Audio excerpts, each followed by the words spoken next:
Ah.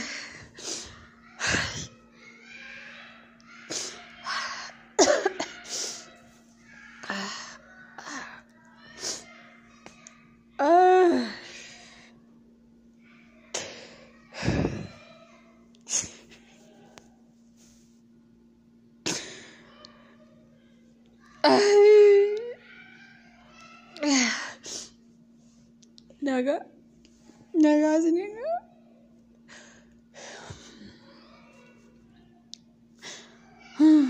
Ani ko ay want na war video ra alba awaltan kuni hojjecha awaltan akkamito hojjettani me humna sakamin aabattani hojjettani me luka keessa sakamtu aabate mo huddu keessa sakamtu sofa ra gadi taa'e mo akkamatti video dandeessini hojjettani way garabbi orama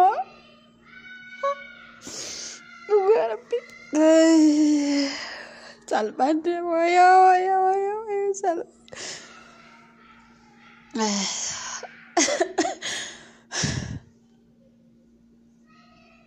Ani koko batti boye fitadde dhufe. Ani oksatti boye fitadde dhufe. Boye dhufe. Nagaati singaaf nagaan qabdani nagaa.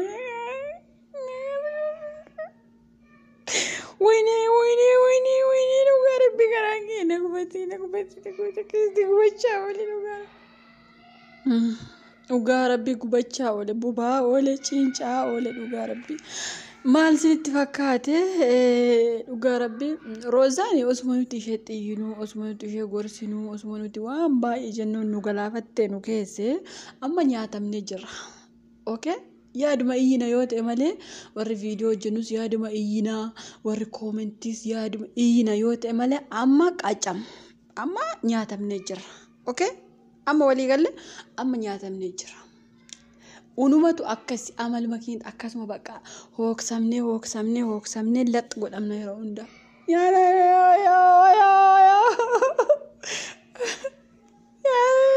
Sumayyaan nu yaaddeen biyyaa yaaddu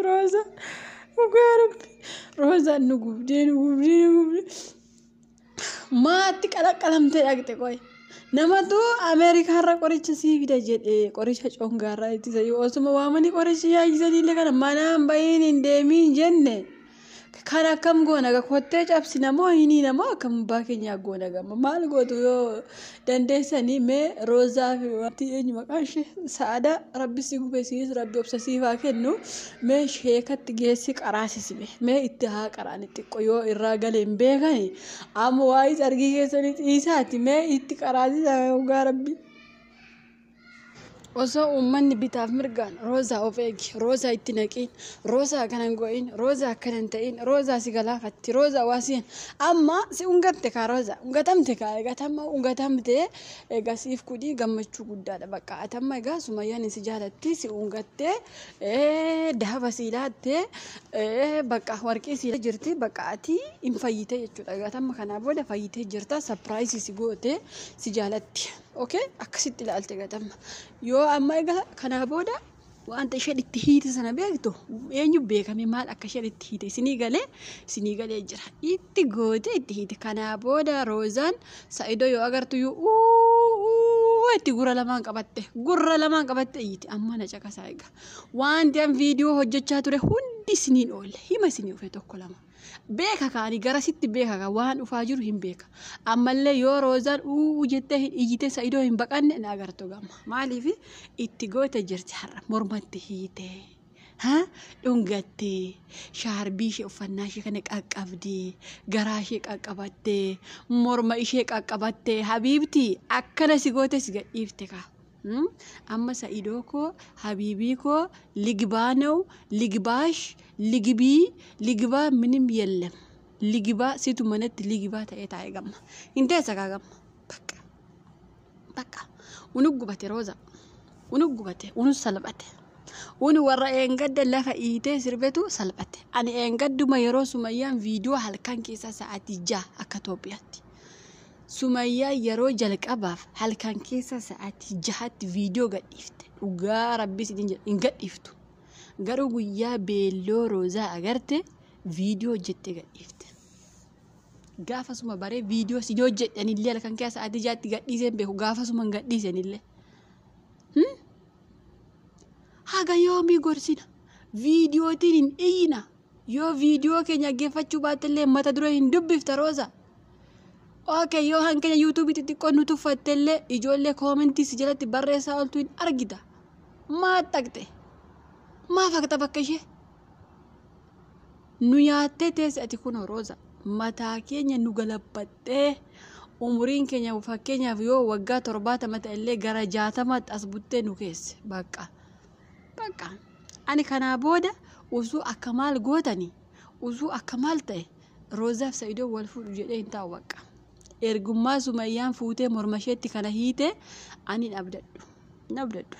Yaaduma yoo viidiyoo isaanii irraa hojjedhe malee isaa wal fuudhu jedhee osuma wal fuudhaniyyuu waliin jiraatu jedhee hin abdadhu. Sababiinsa waan isheen har'a itti hiite sun naagaluu dide. Habiibti jette bar mabruuk si jaaladha.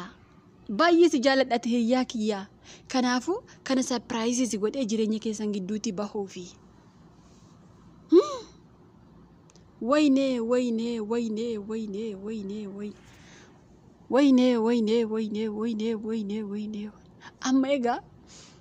Amma kan nuti galagashoo miilli mataa wakajaan sana beek. Engadda nu sirbe arramosa sirba. Arramosa godhe sirba. Osuma Rooza xiyyinuuti bar. Osuma itti iyyinu nu galaafatte. Namatu Ameerikaa irraa na waamee qoricha coongaa irraa siifide maal jechuudha?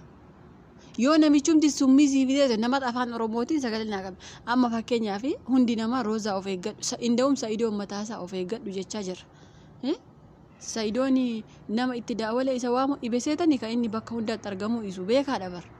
Isheen kun namni tokko hello Rooza eessa jirta? Qoricha akkasii siifide kootu akkasitti si barbaadannan surprise ette jishee cillim goote qabde giiftiin. Surprise ette duubaan baate. Anchi Sumayyaa ette shanan keenyammoo. Sumayyaa. Sumayyaa. Abbaa mana namaa fudhatanii taa'uun jiraare silaas. Garabbe tobsuma nuu keenya gubatu baqa abbanni waa takka hin jiru keenya kun dhugaa rabbii. Akka har'aa kiyyaa mar'immaan na guba. Beekaa viidiyoo hojjechuu isa taa'aa ture bar agartanii. Reefa hojjedha kana yoo osoo garaan kiyya na gubattuu boo'ee fixadhe hojjedhe. Warri kaan akkatti garaan keessan danda'e irraa hojjete hin beekan. Luka maaliin dhaabattanii hudduusa kamiin gadi teessanii hojjettanii hin beekan. An dhugaa rabbii obsa dhabee taa'ee boo'u ture dhugaa rabbii. Maal godharee garaa kiyya na gubate. Gubadhee dadhabee waan godhu dhabee bakka. Waan godhuma dhabee dhugaa rabbii. Maal beektani? Wanti hundumti baqa keenya kuni baqa kanaa booda waan goonu hin qabnu dhugaa rabbii baqa kanaa booda ani boo'ee bitadheera miti baqa isin waatti sin jirtan rabbitu beeka na caalaayyuu akkasiin gubattan ani hin beeka dhugaa rabbii ijoolleen baay'ee keessatti akkasiin hin gubattan nan beeka rabbi obsa siniif haa kennu rabbi obsa nuuf haa kennu hunda keenyaaf.